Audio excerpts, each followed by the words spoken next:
Welcome to the Salmon Runs YouTube. Enjoy the video. In this video, I will explain how to make canned soup better.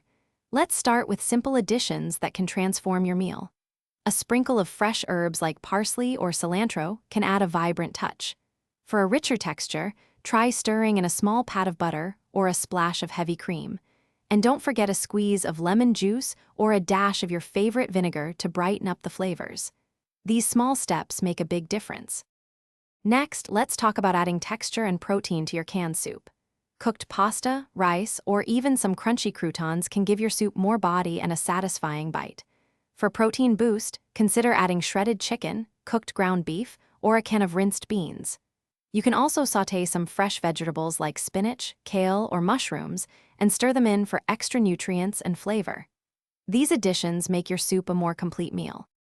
Now, let's explore how to deepen the flavor profile of your canned soup with spices. A pinch of aromatic spices such as cumin, paprika, or curry powder can introduce exciting new dimensions.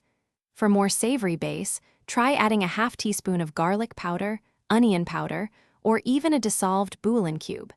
If you enjoy a little heat, a dash of your favorite hot sauce or some red pepper flakes will provide a pleasant kick. Experiment to find your perfect blend. Finally, let's talk about creative toppings and garnishes that can elevate your soup experience. A sprinkle of shredded cheese, a dollop of sour cream, or a spoonful of Greek yogurt can add creaminess and tang. For a delightful crunch, try crispy bacon bits, toasted nuts, or even some pumpkin seeds. A swirl of pesto, a drizzle of chili oil, or a dollop of hummus can also introduce unique and delicious flavors. Enjoy customizing your perfect bowl. Thanks for watching. Consider subscribing if we helped you.